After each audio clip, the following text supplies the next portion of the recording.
Hello students, welcome back. Today we are going to start our next chapter of history, भक्ति Sufi tradition. इस chapter में हम बात करेंगे 8 से लेकर 18 सेंचुरी के पीरियड के बीच में क्या क्या चेंजेस आए, कैसे भक्ति सूफी ट्रेडिशन जो थी एमर्ज हुई और उनका सोसाइटी पर क्या इफेक्ट पड़ा। Before starting this lecture I just want to inform you कि अगर आपको पॉलिटिकल साइंस से रिलेटेड किसी भी तरीके की प्रॉब्लम है तो हिस्ट्री के साथ साथ डिस्क्रिप्शन बॉक्स में आपको पॉलिटिकल साइंस से रिलेटेड लिंक भी मिलेंगे। आप वहां जाकर अपने पॉलिटिकल साइंस +2 के सिलेबस की कोई भी लेक्चर को आप इजीली वहां से सुन सकते हैं। वहां आपको सीरीज भी मिलेंगी as well as summary of the chapters is also available there, right. Except that अगर आप Telegram ID is also given, Instagram ID is also given in the description box, right. तो अब हम बात करते हैं इस चैप्टर की। अभी इस चैप्टर में हमने क्या बात करना है, इस लेक्चर में हम बात करेंगे कि 8th और 18th सेंचुरी के बीच में भक्ति और सूफी ट्रेडिशन कैसे एमर्ज हुआ, उसमें ऐसा क्या खास था जो इसको अलग से दिखाया गया है। तो 8th ये जो पीरियड है एक ऐसा पीरियड है जिस पीरियड को संतों का पीरियड कहा जाता है, पोइट्स का पीरियड कहा जाता है, राइट। अब वो संत जो पोइट्री लिखते थे, कॉम्पोजिशन करते थे, म्यूजिक में अपनी बात को बोलते थे, राइट। अब इसमें सबसे मेन जो चीज़ है कि ये एक ऐसा पीरियड था जिस समय जो सेंट्स थे, जो महात्मा थे, जो संत महात्मा थे, उन्होंने अपनी बातों को आम लोगों की लैंग्वेज में बोलना शुरू किया, जिससे वो रीजनल लैंग्वेज आम लोगों की भाषा होती थी तो उन लोगों को उनके द्वारा कही गई बात को वो लोग जल्दी और आसानी से समझ जाते थे। अब सबसे ज़्यादा most of these composition were set to the music. अब इसमें ज़्यादातर जो कॉम्पोजिशन थी जो उनके द्वारा लिखा गया था वो किस फॉर्म में किया गया, म्यूजिक के रूप में। एक्सेप्ट दैट मोस्ट जो इम्प्रेसिव फीचर है, सबसे ज़्यादा जो इम्प्रेसिव फीचर है इस एज की वो क्या है कि देवी और देवताओं की, गॉड एंड गॉडेसेस, देवी और देवताओं को विजुअल फॉर्म में दिखाया जाने लगा। विजुअल फॉर्म में कैसे, उनके स्कल्पचर्स बनाए गए, उनकी मूर्तियाँ बनाई गई, एज वेल एज जो भी कॉम्पोजिशन की जाती थी उनको लिखा गया, टेक्स्ट में उनको बताया गया, राइट। देन इसमें मेजर जो है मेनली कौन कौन से गॉड एंड गॉडेस या डाइटीज की बात की गई है, that is Vishnu, Shiva and the goddess, right. देवताओं के देवी देवताओं के बारे में बात की गई है। अब जो हिस्टोरियंस हैं वो हमें ये बताते हैं, इतिहासकार जो है उन्होंने ये बताया है कि ये एक ऐसा समय था जब दो तरीके से काम चल रहा था। दो तरीके से कैसे चल रहा था, एक तो था कि ये जो सेंट थे, पोइट सेंट्स, ये क्या करते थे, स्प्रेडिंग ऑफ ब्राह्मणिकल आइडियाज, जो ब्राह्मणों के विचार थे उनको लोगों तक पहुंचाना, स्प्रेड करना। अब वो ब्राह्मणों के विचारों को कैसे लोगों तक पहुंचाते थे, बाय कॉम्पोजिशन, बाय कंपाइलेशन, उनको कंपाइल करते थे, एंड प्रिजर्वेशन ऑफ पौराणिक टेक्स्ट, और उन सारी जो कॉम्पोजिशन थी उसको प्रिजर्व करके रखते थे टेक्स्ट फॉर्म में, ग्रंथों के रूप में, राइट। और वो कौन सी लैंग्वेज में ये ग्रंथ लिखे जाते थे, ये कॉम्पोजिशन कौन सी लैंग्वेज में की जाती थी, in simple Sanskrit language. Except that एक तो इनका ये काम था कि ब्राह्मणों के आइडियाज़ को स्प्रेड करना, राइट, फैलाना। दूसरा ये क्या करते थे कि acceptance given by Brahmanas to believes and practices, जो कॉमन बिलीव्स थे, जो कॉमन प्रैक्टिसेस थी वहाँ के लोगों के द्वारा, विमेंस के द्वारा, जो उनके विश्वास थे, उनको ब्राह्मण जो थे उनको एक्सेप्ट करते थे, कि उनको ये एक्सेप्ट किया जाता था कि yes these believes are right, these practices are right, right. For example जैसे उस समय के जगन्नाथपुरी जो टेम्पल है, जगन्नाथपुरी में जो डाइटीज थे, ये वो समय था जब वहाँ की डाइटी, वहाँ के जो देवी देवता जिनकी भी वहाँ पर फोटो लगी हुई थी, जो स्कल्पचर बना हुआ था, उसको किसका नाम दिया गया, जगन्नाथ का। अब वो जगन्नाथ जो था which indicate another form of Vishnu, जो क्या माना गया कि जो जगन्नाथ की मूर्ति है, स्कल्पचर है, ये किसकी फॉर्म है, भगवान विष्णु का अवतार है, राइट, कि another form of God, form of Vishnu. अब मेन डाइटीज जो वैदिक टेम्पल्स में, जो हमारे वेदास में बताया गया कि टेम्पल्स जो थे उस समय में मेन डाइटीज मेनली किसकी पूजा होती थी, किन देवताओं को माना जाता था, Agni, Indra and Soma, right. Then अब इसके अलावा भक्ति स्टार्टिंग में जो भक्ति ट्रेडिशन, ये तो हमने बात की गई कि मेनली उस समय में किन किन को माना जाता था, कैसे उनकी पूजा की जाती थी। अब मेन जो प्रेयर्स थी, पोएम्स थी, वो किस तरीके से बोली जाती थी, किसकी शुरू में जब भक्ति ट्रेडिशन स्टार्ट हुआ था।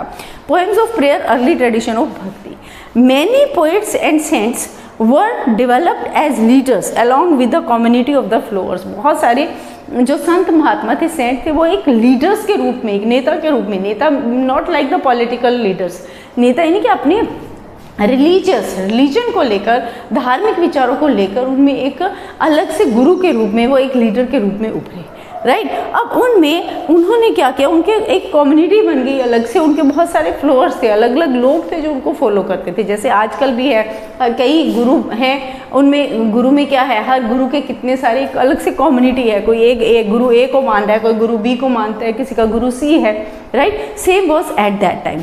ब्राह्मण जो थे were state important mediatory between gods and devotees. और दूसरा उस समय में जो ब्राह्मण थे वो क्या थे, डिवोटी, यानी जो भगवान की पूजा करने वाला, और भगवान, उनके बीच में किसकी भूमिका निभा रहे थे, मीडिएटर की, कि भगवान से मिलाने का जो जरिया उस समय ब्राह्मणों ने क्या बताया हुआ था कि अगर डिवोटी जो है भगवान से मिलना चाहते हैं तो मिलाने का काम कौन करेगा, वो ब्राह्मण। Getting the idea, right, getting the concept. क्योंकि ब्राह्मण जो थे मीडियोकर का रोल प्ले कर रहे थे कि डिवोटी के बात को भगवान तक कौन पहुंचाएगा, ब्राह्मण। तो डिवोटी और गॉड के बीच में मीडियोकर कौन थे, ब्राह्मण, राइट। अब हिस्टोरियंस जो हैं ये मानते हैं कि उस समय में जो रिलीजियस लीडर्स थे, जो कम्युनिटीज अलग अलग बनी हुई थी, उसके आधार पर भक्ति ट्रेडिशन को 2 पार्ट्स में डिवाइड किया जा सकता है। कौन कौन सी 2 क्लासिफिकेशन है, वन इज सगुण, दूसरी है निर्गुण। सगुण में कौन लोग थे, जो कुछ स्पेशल डाइटीज की पूजा करते थे, जिनके खास एक स्पेशल डाइटीज थी, जिनको एक फॉर्म के रूप में देखा जा सकता था, फिजिकल फीचर्स थी जिनकी दिखाई गई, लाइक जैसे कि विष्णु, शिवा, देवी और गॉडेस, राइट। लेकिन जो दूसरे निर्गुण थे, निर्गुण क्या मानते थे, worship of abstract form of God, जो ये मानते थे कि भगवान का कोई रूप है ही नहीं, भगवान निराकार है, एब्स्ट्रैक्ट रूप को मानते थे। जबकि ये क्या थे, जो कि भगवान को एक रूप देते थे, एक उनका बताते थे कि विष्णु किस फॉर्म में है, अगर इस तरह का है तो वो विष्णु है, अगर इस तरह की ड्रेसेस है तो वो शिवा है, राइट। लेकिन ये क्या थे, एब्स्ट्रैक्ट फॉर्म को मानते थे। एब्स्ट्रैक्ट फॉर्म मीन्स ये किसी भी भगवान के रूप को नहीं मानते थे, इनका ये मानना था कि भगवान का कोई भी रूप है ही नहीं। अब जो अलवार और नायनार से, ये तो बात हो गई भक्ति ट्रेडिशंस के। भक्ति ट्रेडिशंस में ही हमारा आपका जो मेन क्वेश्चन आता है वो आता है अलवार और नायनार्स के ऊपर, कि ये कौन थे और ये कहाँ थे, इनकी क्या विचारधारा थी, राइट। ध्यान रखिएगा, ये आपका बहुत इंपॉर्टेंट क्वेश्चन है on the Alvars and Nayanars of the Tamil Nadu. ये कहाँ पर थे, तमिलनाडु में। अब earliest bhakti movements were led by the Alvars and Nayanars. जो मेनली शुरुआत में जब भक्ति मूवमेंट शुरू हुई थी तो कौन, किन्होंने इसको लीडरशिप किसने दी थी, लीड किसने किया था, अलवार और नायनार्स ने। अलवार्स कौन से, डिवोटीज ऑफ विष्णु, और नायनार कौन थे, डिवोटीज ऑफ शिवा, यानी कि ये भगवान को शिव या विष्णु के रूप में देखते। तो इसका मतलब ये भक्ति कौन सी भक्ति ट्रेडिशन में आएंगे, सगुन में, राइट।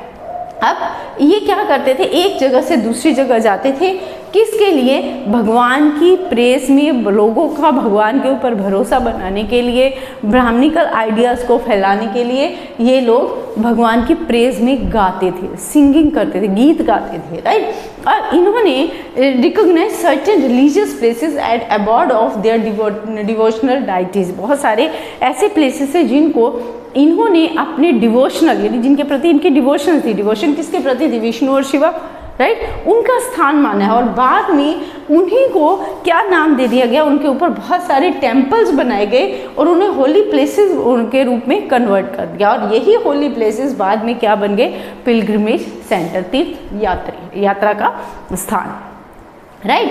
अब ये तो बात हो गई अलवार एंड नायनार्स कि अलवार और नायनार्स जो थे कौन थे और किस तरीके से वो जो भगवान की भक्ति जो थी उसको कैसे एक जगह से दूसरी जगह उसके भगवान की प्रेज में गीत लिखकर वो लोगों तक पहुंचाते थे, उनकी बातें लोगों को बताते।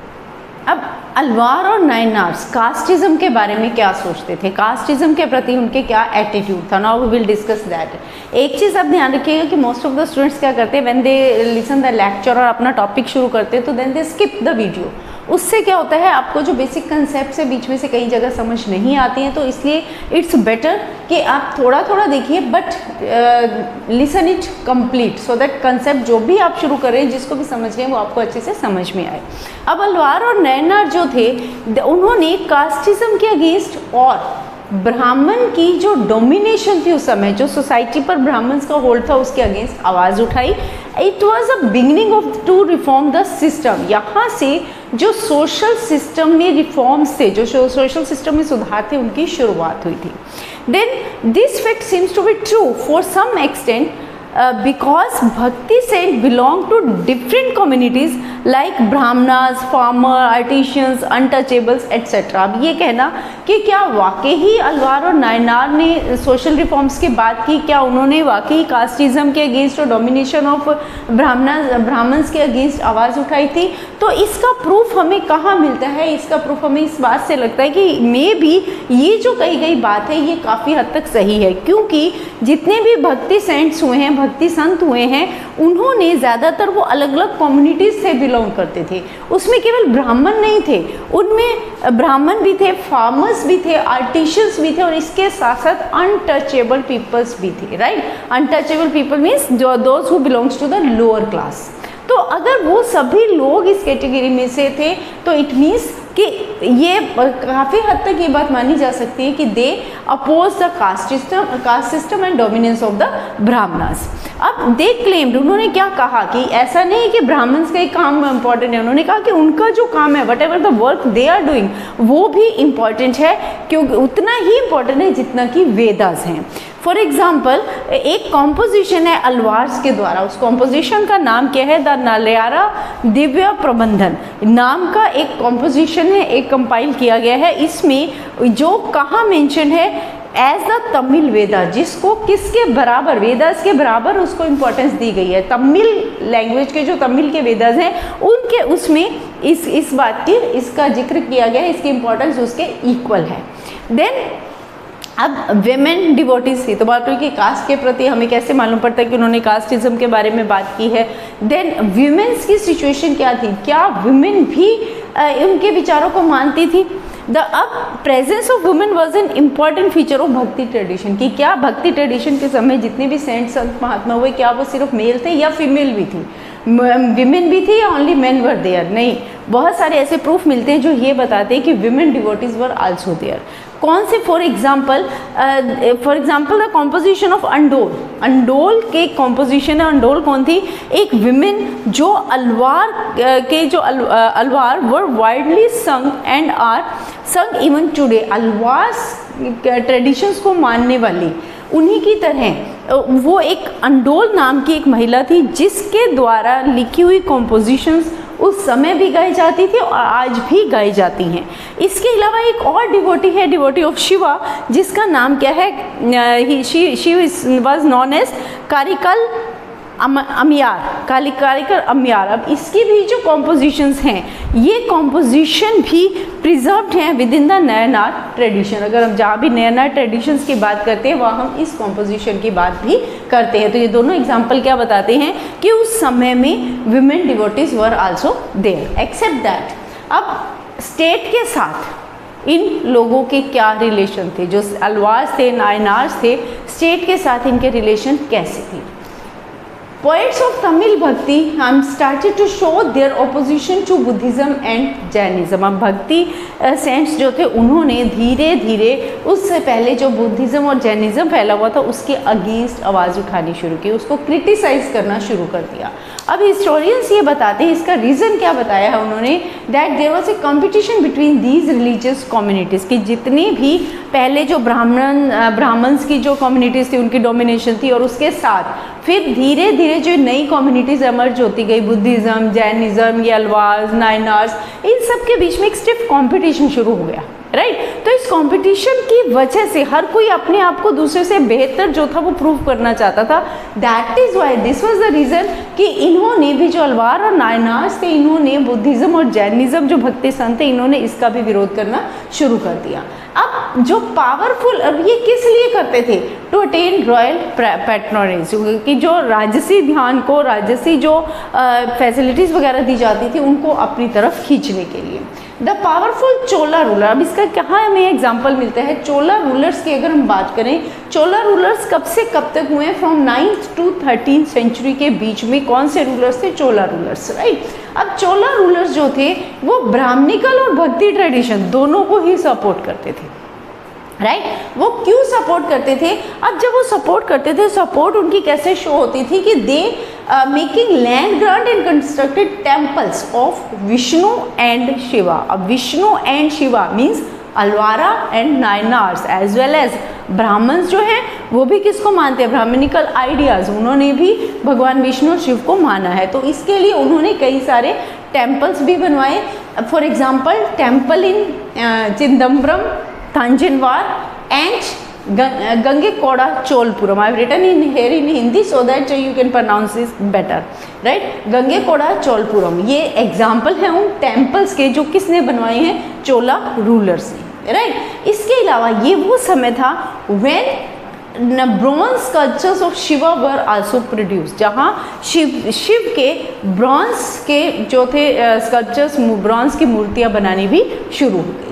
Nayanar and Alwar saints were greatly respected by the villa peasants, जो peasants थे उनके द्वारा अलवार और नायनार को बहुत ज़्यादा रिस्पेक्ट दी जाती थी, और राजा को भी कहीं ना कहीं मालूम था कि विला पीजेंट्स की सपोर्ट के बिना वो सही से काम नहीं कर सकते। इसलिए अब क्योंकि वो किसको सपोर्ट करते थे, नायनार और अलवार्स को, उनको मानते थे, तो that is why rulers also try to win their support. Rulers किस बात की कोशिश करते थे कि अलवार और नायनार्स भी उनको सपोर्ट करें, क्योंकि अलवार और नायनार्स अगर सपोर्ट करेंगे तो उनके फ्लोर्स ऑटोमेटिकली, जो विला पीजेंट्स है वो भी ऑटोमेटिकली किसको सपोर्ट करेंगे, to the ruler, right? For example Chola king, अब इसके लिए चोला के राजा ने, चोला किंग ने क्या किया, build splendid temples to claim divine support. उन्होंने उनके लिए भी टेम्पल्स बनवाए, किसके लिए, ताकि उनकी सपोर्ट भी चोला रूलर्स को, राजाओं को मिल पाए, राइट? तो ये हमें क्या बताता है कि किस तरीके से जो ये भक्ति सेंट्स थे और स्टेट थी, रूलर्स थे, उनके बीच में रिलेशन कैसे थे। ये सारा हमारे किसके बारे में था, regarding the Alvar and Nayanars, जो कहाँ इमर्ज हुए थे, in Tamil Nadu. Now we will discuss about the Karnataka. Karnataka में भी एक और नई ट्रेडिशन, एक और नई जो मूवमेंट थी वो इमर्ज हुई। That movement was known as वैश्वास ट्रेडिशन, राइट? अब व्हाट वाज इट, क्या था, इनकी क्या प्रैक्टिसेस थी, क्या इनके बिलीव्स थे। A new movement emerge in Karnataka in 12th century. ये कब इमर्ज हुई, 12th सेंचुरी में। इसका लीडर कौन था, इसको स्टार्ट किसने किया था, लेड बाय अ ब्राह्मण बासवाना। उसका नाम क्या था, बासवाना। बासवाना पे अलग से आपका एक क्वेश्चन आ सकता है इन 3 मार्क्स और इन 8 मार्क्स आल्सो। बासवाना, अब ये मूवमेंट कब से कब तक रहा, ये 1106 से 1168 तक बासवाना रहा। देन अब इसके जो फ्लोर्स थे आफ्टर 1168, यानी आफ्टर द डेथ ऑफ बासवाना, इसके जो फ्लोर्स थे उनको, या इसके अनुयायी हम कह सकते हैं, उनको किस नाम से जाना जाता है, वॉज कॉल्ड वैश्वा। इसके जो फॉलो करने वाले थे उसको किस नाम से, उन्हें क्या कहा जाता था, विश्वास।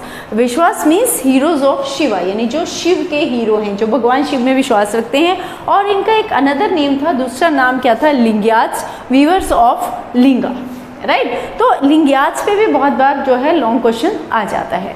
अब लिंग्याज क्या थे, इनके जो ये इसने वैश्वास या लिंग्याज जो ये ट्रेडिशन शुरू की थी, जो मूवमेंट शुरू की थी, इनके मेन कैरेक्टरिस्टिक्स क्या थी, इनके मेन जो विचार थे, विश्वास क्या थे। लिंग्याज बिलीव, जिनका क्या विश्वास था, that the devotees will be unite with Shiva after their death and will not return to this world. इनका ये मानना था कि जो भी भगवान शिव को के डिवोटी हैं, जो भी भगवान शिव को मानने वाले हैं, उनकी आराधना करने वाले हैं, डेथ के बाद वो ऑटोमेटिकली भगवान शिव के साथ जाकर मिल जाते हैं और वो दोबारा से इस संसार में नहीं आते, यानी उनका रीबर्थ नहीं होता। ये लोग रीबर्थ को नहीं मानते थे। They did not practise funeral rites as they buried their deads. इसीलिए वो किसी भी तरह के जो फ्यूनरल होता है, यानी कि जो आफ्टर द डेथ बॉडी को जलाया जाता है, उस तरह की वो कोई भी सेरेमनी, कोई भी रिचुअल नहीं करते थे, और वो क्या करते थे, डेड बॉडीज़ को दबाते थे। They also oppose the idea of caste pollution labeled by the Brahmanas on certain communities। इसके अलावा जो ब्राह्मणों ने कास्टिज्म के नाम पर जो सोसाइटी में पॉल्यूशन फैलाया हुआ था, जो सोसाइटी को ख़राब किया हुआ था, ये लोग, इन्होंने उसका भी विरोध किया। अब हमने यहाँ देखा कि एक तो इन्होंने कास्टिज्म का विरोध किया, एज वेल एज रीबर्थ को भी नहीं मानते थे, और ये मानते थे कि जो शिव के डिवोटीज हैं वो भगवान के साथ, भगवान शिव के साथ जाकर मिल जाते हैं, यूनाइट हो जाते हैं after the death. Except that they also question the theory of rebirth. Rebirth की थ्योरी पर उन्होंने क्वेश्चन भी उठाया, सवाल भी उठाए। They encourage the practices which were rejected in Dharma Shastras as window remarriage. इसके अलावा उन्होंने ब्राह्मणों के द्वारा लिखे हुए जो वेदास है, जो धर्मशास्त्र हैं, धर्मशास्त्र में जो विडो रीमैरिज के ऊपर भी उन्होंने क्वेश्चन उठाया और उन्होंने इसका विरोध किया कि जो विडो रीमैरिज अलाउड नहीं थी, उन्होंने यहाँ दे अलाउ उन्होंने इसकी फेवर की विडो रीमैरिज की, राइट, जो कि धर्मशास्त्र में क्या थी उसको नहीं माना गया है, उसको अलाउ नहीं किया गया है। तो ये बात हो गई रिगार्डिंग द विश्वास। अब रिलीजियस फ्रेमेंट इन नॉर्थ इंडिया, नॉर्थ इंडिया में किस तरीके से धार्मिक जो चीज़ें वो एमर्ज हुई। In north India many Rajput states were emerge, वहाँ पर धीरे धीरे राजपूत स्टेट्स बनने लगी। अब ये जो राजपूत स्टेट्स थी, इनमें एज वी ऑल नो कि राजपूत लोग जो है हिंदू धर्म को मानते हैं और हिंदू धर्म में डोमिनेशन हमेशा से किसकी रही है, ब्राह्मण्स की, राइट। तो ब्राह्मण्स के Rajput states were emerge where Brahmanas were given an important place in performing secular and ritual functions. किसी भी तरह की एडमिनिस्ट्रेशन से रिलेटेड अगर कोई डिसीजन लेना है या कोई रिचुअल डिसीजन लेना है तो उनमें ब्राह्मणों को बहुत इंपॉर्टेंट प्लेस मिला, बहुत इंपॉर्टेंट स्थान मिला, बहुत इंपॉर्टेंट रोल मिला। मैनी न्यू रिलीजियस, लेकिन उसी समय में बहुत सारे नए जो धार्मिक लीडर्स थे, नए धार्मिक गुरु थे, वो एमर्ज हुए जिन्होंने challenge the authority of Vedas and express their views in the language of common people, जिन्होंने वेदास की अथॉरिटीज पर क्वेश्चन उठाए, वेदास की अथॉरिटी को चैलेंज किया और उन्होंने अपनी बातों को आम लोगों की भाषा में बोला, क्योंकि वेदास वगैरह संस्कृत में थे जो आम लोगों की भाषा नहीं थी, तो उन्होंने अपनी बात, अपने विचार आम लोगों की भाषा में बताए। फिर तुर्क्स एस्टैब्लिश दिल्ली सल्तनत इन 13th सेंचुरी, 13th सेंचुरी में तुर्की आ गए, तुर्क आ गए। अब तुर्क ने दिल्ली सल्तनत में एस्टैब्लिश की, कब एस्टैब्लिश की, in 13th century. Power of Rajput states and Brahmanas were destroy by the Turks. अब तुर्कों ने जो था क्या किया, इनकी जो ब्राह्मणों की जो डोमिनेशन थी और जो राजपूतों की डोमिनेशन थी वो धीरे धीरे समाप्त हो गई, इनको टर्कीज जो थे उनके द्वारा समाप्त कर दी गई। अब इसके बाद एक चेंज आया in the sphere of culture and religion. यहाँ तक क्या था, राजपूत थे, ब्राह्मण थे, तो हर प्रैक्टिस, हर रिलीजियस प्रैक्टिस, सोशल प्रैक्टिस किसके अकॉर्डिंग थी, अकॉर्डिंग टू द वेदास। लेकिन जब तुर्क आ गए, टर्किस जब आ गए, तो उसके बाद कल्चर में भी चेंज आया, एज वेल एज जो धर्म था, रिलीजन था, उसमें भी बहुत सारे चेंजेस आए। Sufi was the important part of the change. सबसे बड़ा चेंज जो सूफीज़म, सूफी ट्रेडिशन की शुरुआत यहाँ से हुई, यानी कि फ्रॉम 13th सेंचुरी सूफीज़म की शुरुआत हुई। Then new stands in the fabric Islamic tradition, जो इस्लामिक ट्रेडिशन थी उनमें किस तरीके से नए नए ट्रेंड्स आते गए, नए एंगल, नए मोड़ जो थे वो किस तरीके से आए। During the first millennium century के दौरान Arabian traders came to port of western India through sea route. As we all know कि जितने भी अरब से ट्रेडर्स वगैरह आए हैं, मर्चेंट्स आए हैं, वो कहाँ से आए हैं, फ्रॉम द सी रूट। कहाँ पर आए हैं, इन इंडिया। इंडिया में, वेस्टर्न इंडिया में के जो ports came to ports of western India, कहाँ से आए वो, थ्रू द सी रूट्स। अब जब वो सी, इसके अलावा पीपल फ्रॉम सेंट्रल एशिया से भी लोग यहाँ आए, इंडिया में आए और यहाँ पर आकर वो सेटल्ड हो गए, कहाँ पर, in north western provinces of the country means in India. From the 7th century with the advent of Islam, their regions become a part of Islamic world। अब क्योंकि ये लोग अरब से आए थे, इस्लामिक धर्म को मानते थे, तो जैसे जैसे ट्रेडर्स आकर इंडिया के इन हिस्सों में, इन पार्ट्स में, वेस्टर्न में और नॉर्थ में जब ये सेटल्ड होने लगे, तो उसका अफेक्ट क्या पड़ा कि रिलीजन भी वहाँ पर चेंज होने लगा। वहाँ पर जो इस्लामिक रिलीजन था वो एक इम्पॉर्टेंट पार्ट बन गया उस एरिया का। नेक्स्ट टॉपिक है faith in rulers and subjects. Muhammad Qasim कौन था, एक अरब जनरल था जिसने क्या किया था, सिंध को कैप्चर किया and became the part of caliphate state यानी इस्लामिक स्टेट्स का वो एक हिस्सा बन गया।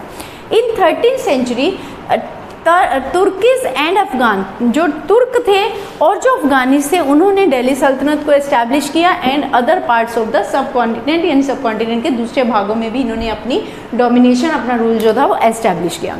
16th सेंचुरी में मुग़ल जो थे वो एग्जिस्टेंस में, मुग़ल एम्पायर एस्टैब्लिश हुआ। देन 18th सेंचुरी में कुछ रीजनल स्टेट्स भी एमर्ज हुई।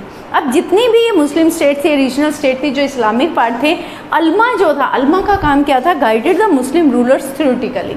they assumed that all the rulers to make sure their rules according to sharia। अब ये जो अल्मा थे थ्योरेटिकली लोगों को ये बताते थे कि रूलर्स को ये बताते थे कि उन्हें रूल्स कैसे बनाने हैं, एडमिनिस्ट्रेशन कैसे करनी है, और उनका ये माना जाता था कि वो ये मानते थे कि जो रूलर्स हैं उनको जो भी रूल्स बनाने हैं वो किसके अकॉर्डिंग बनाने चाहिए, अकॉर्डिंग टू द शरिया। जो शरिया में दिए गए रूल्स रेगुलेशन है उनके अकॉर्डिंग उन्हें अपनी एडमिनिस्ट्रेशन करनी चाहिए। फिर जिमी क्या था? Jimmy were the protected people, they were non Muslims. जो नॉन मुस्लिम लोग थे उनको किस नाम से, उस कम्युनिटी को किस नाम से जाना जाता था? जिमी।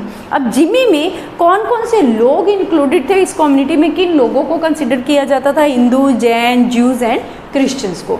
अब ये लोग जो थे मुस्लिम रूलर्स के अंडर आते थे एंड दे हैव टू पे अ टैक्स, जिसका नाम क्या था? जजिया। अब जजिया क्या है? जजिया उनका एक रिलीजियस टैक्स था कि अगर उन्हें अपने किन्हीं भी रिलीजियस प्लेसेस पर जाना है, पिलग्रिमेज के लिए या तीर्थ यात्रा के लिए जाना है, तो they had to pay tax which was known as jizya. बदले में मुस्लिम रूलर्स उनकी तीर्थ यात्रा के दौरान उन्हें प्रोटेक्शन देती थी, right. Then popular practices of Islam, Islamic जो इस्लाम की मेन प्रैक्टिसेस क्या थी, क्या उनके फेथ थे, कौन कौन से 5 ऐसी बातें हैं जिनको इस्लाम में जो था मानना ज़रूरी है। तो वो कौन सी? सबसे पहले उनका ये मानना था कि there is one God called Allah and prophet Muhammad is his messenger. जो प्रॉफिट मोहम्मद है वो भगवान के द्वारा भेजा हुआ एक दूत है, राइट। और भगवान क्या है? भगवान सिर्फ एक है। देन इसके अलावा टू ऑफर नमाज 5 टाइम्स अ डे, उनका ये मानना था कि दिन में कम से कम 5 बार नमाज पढ़ना बहुत ज़रूरी है। Then zakat which means alms should be given, जक़ात को पे करना। जक़ात क्या था? जक़ात मुसलमान कि हर मुस्लिम व्यक्ति को अपनी इनकम का 2% जो है वो डोनेट करना चाहिए, और वो जो 2% डोनेट किया गया वो कहाँ लगेगा? For helping poor, constructing mosques and propagating Islam, इन कामों के लिए उसका प्रयोग किया जाएगा। देन चौथा क्या था? दैट वाज रोज़ा। रोज़ा यानी कि फास्ट रखना। ये कहा गया कि जो रोज़ा should be kept during the Ramzan, कि जो रमज़ान का महीना है उस महीने में रोज़ा रखने ज़रूरी है। देन रिक्वायर्ड टू परफॉर्म हज at least one in his life, कि पूरी लाइफ में हर मुस्लिम जो सही मुसलमान है उसका लाइफ में एक बार हज करना ज़रूरी है। हज क्या है? मक्का मदीना की तरफ जाना, वहाँ जाना, उसको लिए लोग हज बोलते हैं। फिर Arab Muslim traders who settled along the Malabar coast, जो मालाबार कोस्ट के पास आकर सेटल हो गए, उन्होंने कौन सी लैंग्वेज को अपनाया? वहाँ की लोकल लैंग्वेज जो कौन सी थी? मलयालम लैंग्वेज। ओके। देन अब हमने कहा कि देवर, तर्किस, अफगानीज, मुस्लिम। अब ये नाम कैसे पड़े? क्या इनकी ये किस तरीके से ये डिफ़ाइन किया गया कि ये लोग मुसलमान हैं, ये टर्किस हैं और ये जो है अफगानीज है? ये कैसे डिसाइड किया गया? नेम्स ऑफ द कम्युनिटीज़, अब हम उनकी बात करेंगे। There was no existence of terms like Hindu and Muslim. पहले कोई इस तरह की कोई टर्म थी ही नहीं कि वो हिंदू है, ये मुस्लिम है। लोगों को, कम्युनिटीज़ को किस आधार पर डिस्क्राइब किया जाता था, किस आधार पर क्लासीफाई किया जाता था? On the basis of their birth place. For example कि जैसे जो तुर्किश हैं वो कहाँ के रहने वाले थे? तुरुष्का के। इसी तरह से Parsikas from Persia, Tajikas from the Tajikistan, right. Then इसी तरह से एक और कम्युनिटी की बात आती है, that is मलेच।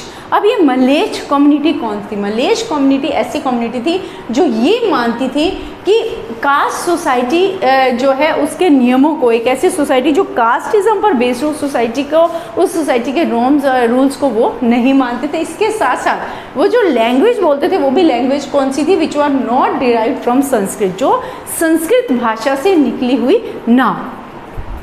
Okay. Then growth of Sufism. अब ये जो सूफीज़म था ये कैसे बढ़ा? हमने ये तो कह कि सूफीज़म कैसे एग्जिस्ट हुआ, कैसे एग्जिस्टेंस में आया। अब ये किस तरीके से इसकी ग्रोथ कैसे हुई? सूफ़ी जो है मेनली ये वर्ड कहाँ से निकला है? It's from साफ़ा। साफ़ा का मीनिंग क्या होता है? होली, यानी कि पवित्र। सूफ़ी स्टार्टेड टू ऑर्गेनाइज खानागाह। सूफीज़ ने खानागाह बनानी शुरू की। अब साथ साथ ही ब्रैकेट में I have written the language, कि ये वर्ड कौन सी लैंग्वेज से लिया गया है, क्योंकि ये आपका 1 मार्क क्वेश्चन आ सकता है। खानागाह शब्द कहाँ से, कौन सी लैंग्वेज से है? पर्शियन से।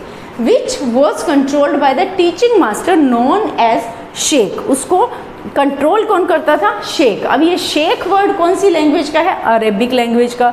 शेख को ही पीर या मुर्शिद भी बोला जाता है, उसका वो कौन सी लैंग्वेज से है? In Persian. राइट।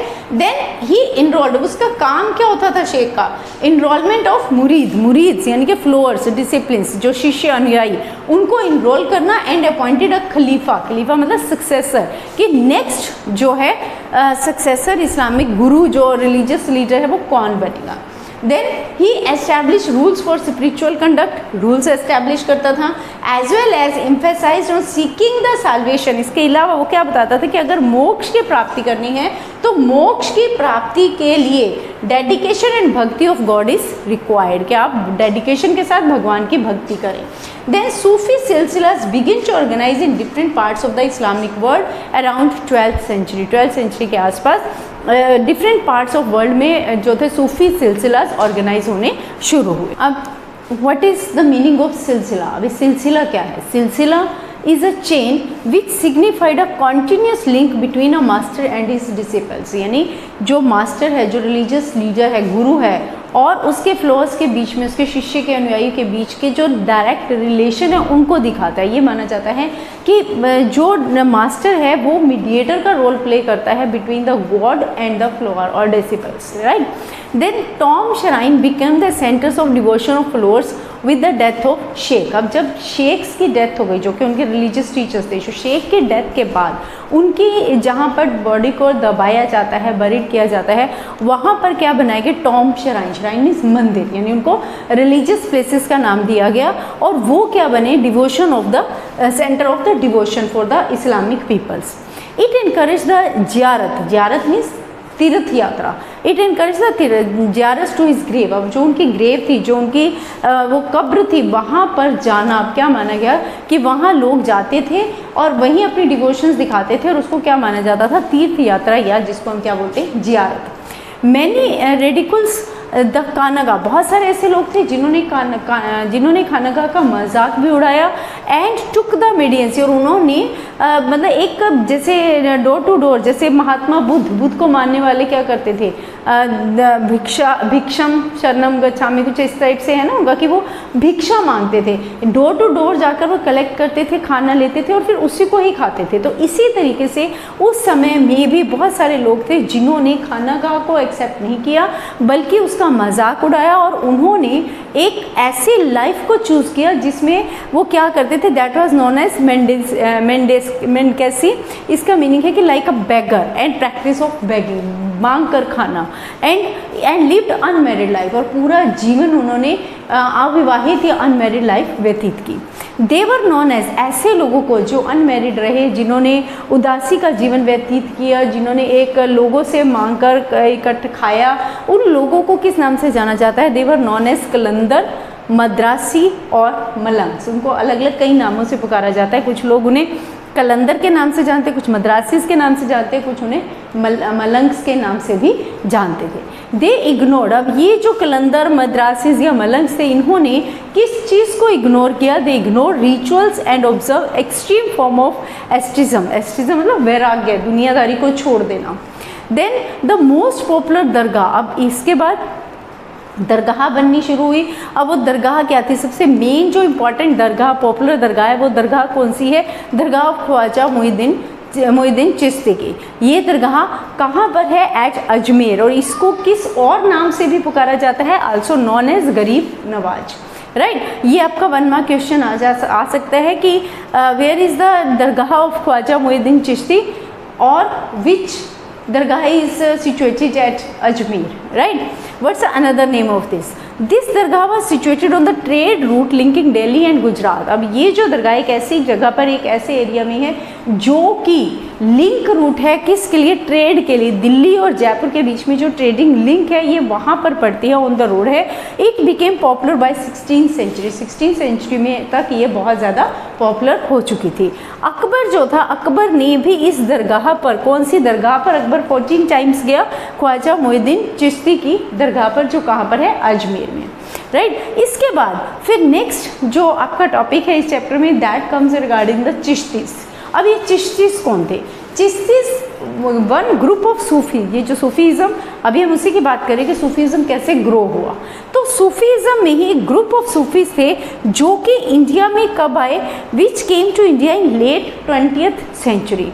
अब उनको क्या बोला गया, एक सूफियों का एक ग्रुप जो कि 20th century, late 20th century में इंडिया में आए, उनको क्या कहा गया, दे वर नोन एज चिश्तीस। अब लाइफ इन चिश्तीस खानागाह, अब जो चिश्तीस ने अपनी खानागाह बनाई जहाँ वो रहते थे वहाँ पर जीवन कैसा था, इस पर कंप्लीट आपका 8 मार्क्स का क्वेश्चन आ सकता है। Khanqah was the centre of social life, social life का सेंटर था। There is a hospice of Shaikh Nizamuddin at Ghiyaspur in Delhi, Delhi में ग्यासापुर नामक स्थान पर शेख निज़ामुद्दीन का हॉस्पिक है। और इसके अलावा इट हैड, जिसमें बहुत सारे रूम्स हैं एंड अ बिग हॉल, और उसमें एक बहुत बड़ा कमरा भी है।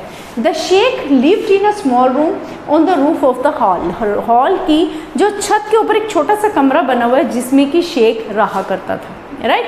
Then verandah was surrounded by courtyard and boundary wall run around the complex, उस पूरे कॉम्प्लेक्स के आसपास एक बाउंड्री वॉल है और इसके साथ साथ बाहर की तरफ जो है कर्टियार्ड बना हुआ है जिसमें एक बरामदा बना हुआ है।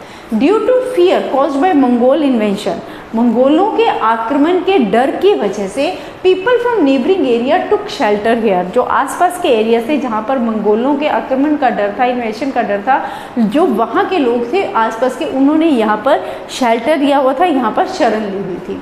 People who associated with the Chishti सिलसिला टॉक्ड इन हिंदावी कॉमन लैंग्वेज, वो लोग जो चिश्ती सिलसिला में के साथ जुड़े हुए थे, जो इन चिश्ती खानागाह में रहते थे, वो लोग कौन सी भाषा का यूज़ करते थे, कॉमन लैंग्वेज थी जो उस समय आम लोगों की, वो कौन सी थी, दैट वाज हिंदावी। बाबा फरीद, अब बाबा फरीद भी कौन है, एक सूफी सेंट है।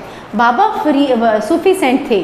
Baba Farid compose many verses, many verses means उनकी जो पोइट्री है, उनके द्वारा लिखा हुआ जो पोएम्स है। Baba Farid compose many verses in local language that were combined in Guru Granth Sahib. बाबा फरीद ने जो वर्सेस, जो पोइट्री, जो कविताएं उन्होंने लिखी, उनको गुरु ग्रंथ साहिब में कंपाइल किया गया, गुरु ग्रंथ साहिब में उनको कंबाइन किया गया है। पद्मावत वॉज कंपोज बाय, अब यहाँ आपका अलग से अगेन 1 मार्क क्वेश्चन आ सकता है कि पद्मावत को किसने कंपोज किया था, it was compose by Malik Muhammad Jayasi, right. इसी तरह से बाबा फरीद की जो वाणी है या बाबा फरीद के जो वर्सेस है, ये कहाँ पर कंपोज किए, कहाँ पर कंबाइन किए गए हैं, इन द गुरु ग्रंथ साहिब। कौन सी लैंग्वेज में है, ये सारे these are in local language. Then Bijapur and Karnataka, these are the 2 places, ये क्या थे, were the centre where different genre, genre मतलब a particular type of literature which people consider as a class, उस समय की रचना पद्धति, किसी भी पोइट्री को लिखने का जो एक स्टाइल, एक जो शैली होती थी, उसको क्या बोला गया, that was known as genre of Sufi poetry was compose, यानी उस समय सूफी पोइट्री की एक अलग से एक शैली थी, उनका एक अलग क्लास थी, एक अलग टाइप था उनका लिखने का। The main feature of Chishti tradition, अब चिश्ती जो ट्रेडिशंस थी उनकी सबसे मेन फीचर क्या थी, वॉज स्ट्रिक्टनेस, कि जो भी लोग चिश्तीस या दरगाह खानागाह में रहते थे उनको स्ट्रिक्टनेस के साथ, वहाँ पर रूल्स जो थे वो बड़े स्ट्रिक्ट थे, and maintaining distance from the worldly power, और वहाँ पर उन्हें एक चीज़ और फॉलो करनी पड़ती थी कि दुनियावी जो ताकतें हैं, दुनियावी दुनियादारी से उन्हें अपने आप को अलग रखना पड़ता था। देन सुल्तान मिंचे set up a charitable trust to give permanent grant for the hospices, सुल्तान ने हॉस्पिक्स के लिए परमानेंट ग्रांट दी। चिश्तीस एक्सेप्टेड डोनेशन, चिश्तीस जो थे वो भी इसको एक्सेप्ट करते थे, किस फॉर्म में एक्सेप्ट करते थे, again you have the question of 2 marks कि किस फॉर्म में चिश्तीस जो थे एक्सेप्ट करते थे, in the form of cash और in form of kind, kind का मतलब कोई फूड किसी ने दे दिया, someone give the clothes, and in other form. Then the sheikh Sufi, the Sufi sheikh was regarded with high sounding titles by the followers। अब जो उनके शेख होते थे, जो इस्लामिक गुरु होते थे, वो जो शेख थे उनको लोग, उनके जो फॉलोअर्स, उनके जो अनुयायी होते थे, डिसिपल्स होते थे, वो हाई टाइटल्स देते थे। हाई टाइटल्स कैसे देते थे, जैसे अपने सुगौरों का महाराजा धीराज 1001, 1008 या कुछ इस टाइप से, तो ये सारे क्या है, दीज आर द टाइटल्स। अब उस समय का भी एक एग्जाम्पल हमें मिलता है निज़ामुद्दीन औलिया का। निज़ामुद्दीन औलिया का उनके फ्लोअर्स ने कौन सा टाइटल दिया था, he was known as Sultan ul Mashaikh, right. This was a title given by followers, किसके फ्लोअर्स ने किसको दिया था, निज़ामुद्दीन औलिया के फ्लोअर्स ने निज़ामुद्दीन औलिया को ये टाइटल दिया था, और उनको इसीलिए सुल्तान उल मशेक के नाम से भी जाना जाता है। लास्ट जो हमारा टॉपिक है that is new devotional path chapter में। इसके अलावा हमने अलवार्स के बारे में पढ़ा, हमने बात की नायनार्स के बारे में भी discuss regarding Sufism, Chishtis and all. Now we are going to discuss regarding the Kabir, Baba Guru Nanak and Mirabai, right. अब ये क्या है, न्यू डिवोशनल पाथ्स के अंडर इनका नाम आता है।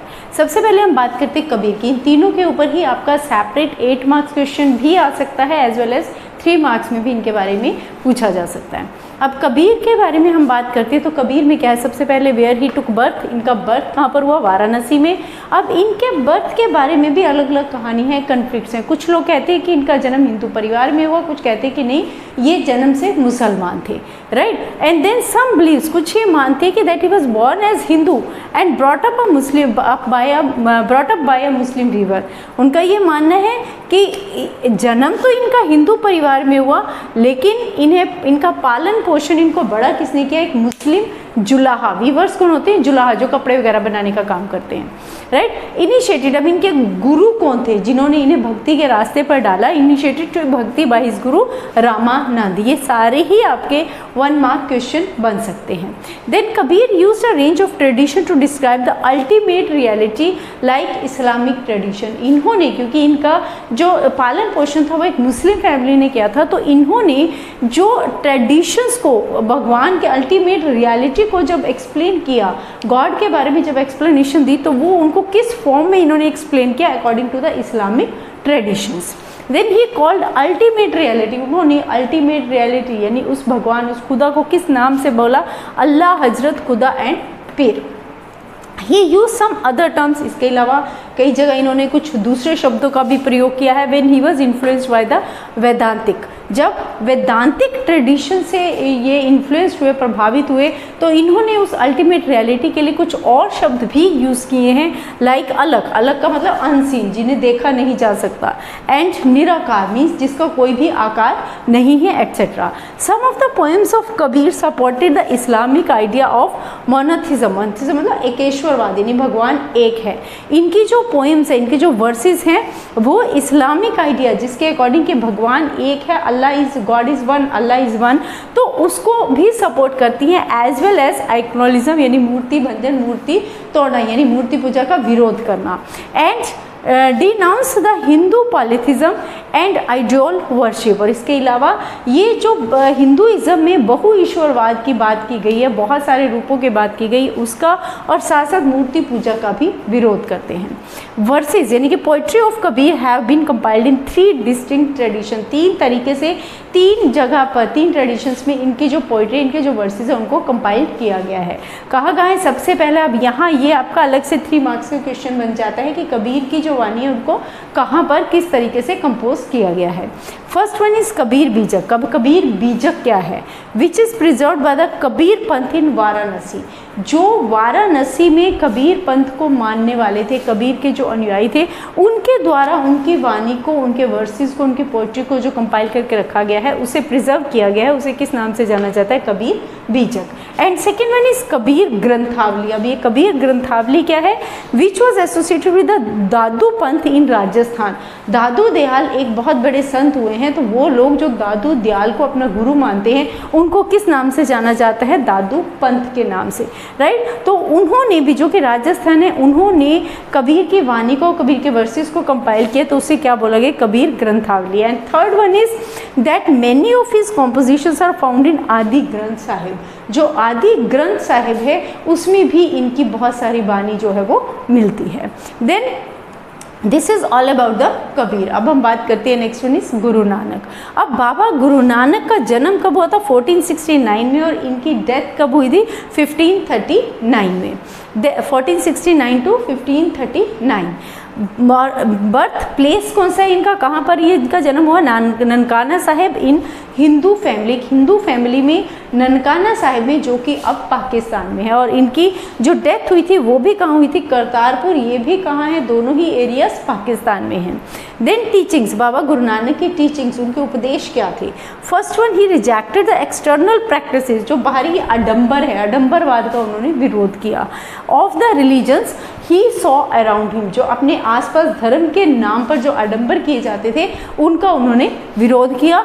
दूसरा, ही निग्लेक्टेड, इसके अलावा ही निग्लेक्टेड सेक्रीफाइसेस, जो ये बलिदान, जो बलि देते हैं उनका रिचुअल बाद जो धार्मिक स्नान वगैरह किए जाते हैं, जो ग्रहण पर डुबकी लगाना और वो सब, एंड ऑस्ट्रेटिस यानी मूर्ति पूजा का इन्होंने भी विरोध किया। And the text of both Hindu and Muslims, और हिंदू और मुसलमानों के काफ़ी सारे ग्रंथों का भी इन्होंने विरोध किया।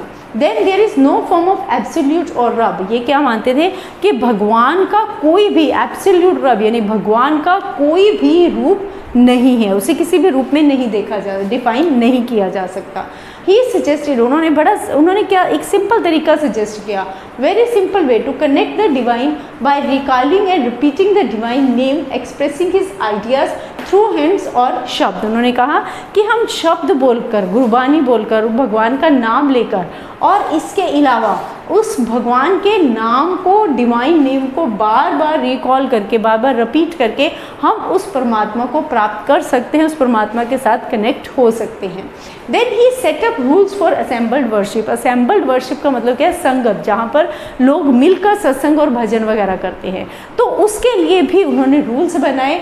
बाबा Guru Nanak appointed Angad to succeed him as a guru. Guru Nanak Dev ji ने फिर बाबा अंगद को, गुरु अंगद गुरु को अपने सक्सेसर के रूप में चुना, और ये कहा कि उनके बाद नेक्स्ट जो गुरु होंगे वो कौन होंगे? बाबा अंगद। गुरु अर्जन देव कंपाइल्ड बाबा गुरु नानक से बाबा गुरु नानक की जितनी भी वाणी थी, जो भी उनकी पोइट्री थी, वर्सेस थे, उसको कंपाइल किसने किया था? That was compiled by the Guru Arjan Dev ji. He was not interested to set up new religion, वो कोई भी नया धर्म बनाने में इंटरेस्टेड नहीं थे, वो कोई भी नया धर्म अलग से नहीं बनाना चाहते थे। इन 17th century Guru Gobind Singh ji lead foundation of Khalsa पंथ। उन्होंने किसी तरह का कोई भी नया धर्म नहीं चलाया था। ये जो खालसा पंथ बना था ये किसने बनाया? 17th सेंचुरी में गुरु गोबिंद सिंह जी ने। Then fixed 5 symbol for the Sikh, और यहाँ से सिखिज्म की शुरुआत हुई, और उन्होंने सिखों के लिए 5 सिंबल्स, 5 चिन्ह जो थे वो निश्चित किए, वो फिक्स किए। वो 5 चिन्ह, वो 5 सिंबल्स कौन से हैं? केश यानी हेयर्स, बाल, एंड देन कंघा, कॉम, कंघी, एंड करा जो आयरन बैंगल हम लोग बाजू में कड़ा पहनते हैं, then kachha underwear, and kirpan swords, तलवार, राइट। ये 5 क्या है? These are the 5 symbols. Again it is very important question. Then under Guru Gobind Singh Ji, Sikh community got consolidated as social, religious and military forces. Guru Gobind Singh जी की अगुवाई में, गुरु गोबिंद सिंह जी की leadership के under जो सिख कम्युनिटी थी वो सोशली, रिलीजियसली और military force में जो थी वो बहुत ज़्यादा सॉलिड हुई, उनमें उनकी जो पावर थी वो एस्टेब्लिश हुई। इसके बाद this is about the Guru Nanak. Then third one is regarding Mirabai. अब मीराबाई कौन थी? Mirabai is perhaps the best known poet of bhakti. Bhakti tradition की जो सबसे जानी मानी बेस्ट नोन जो पोएट हैं वो कौन सी हैं? That is Mirabai. She was Rajput princess. वो किस घराने से संबंध रखती थी? राजपूत घराने से, right. She was the Rajput princess, Rajput राजकुमारी थी, फ्रॉम मरता इन मरवार, and married against her wish, और उनकी विश के अगेंस्ट, यानी कि वो इस शादी को नहीं चाहती थी, उनकी विश के अगेंस्ट उनकी शादी किसके साथ हुई थी? Prince of Sisodia clan of Mewar, Mewar के सिसोदिया क्लान के राजकुमार के साथ उनकी मर्जी के अगेंस्ट उनकी शादी की गई। She considered Krishna as her lover, लेकिन वो उनके अगेंस्ट वो भगवान कृष्ण को अपना लवर मानती थी। She oppose norms of caste based society and left the comforts of her husband palace. वो उन्होंने जो कास्ट बेस्ड सोसाइटी के जो नॉर्म्स थे, जो नियम्स बने हुए थे, वो उनको नहीं मानती थी। उन्होंने अपने हस्बैंड के, यानी जो राजकुमार था सिसोदिया क्लान ऑफ मेवाड़ का, उनके घर को छोड़कर, पैलेस को छोड़ दिया और जाकर एक विडो के रूप में रहने लगी। मंदिर में ही रहने लगी। रविदास वॉज हर प्रिसेप्टर्स, उनको रास्ता दिखाने वाला उनके गुरु कौन थे? Ravidas. Meera was recognized as the source of inspiration for centuries तक मीराबाई सोर्स ऑफ इंस्पायरेशन के रूप में जानी जाने लगी। This is about the Mirabai. तो हमने डिवोशनल पार्ट्स में 3 के बारे में बात की है, कबीर के बारे में, बाबा गुरु नानक और मीराबाई। इनमें से एक ना एक ज़रूर एग्जाम में आता है, right? These are very important. Okay, so this is all about the chapter, full chapter Bhakti Sufi tradition. Hopefully each and every concept is clear to you and if you are really getting the benefits, आपको अच्छे से समझ में आ रहा है तो don't forget to like, share and subscribe. Thank you.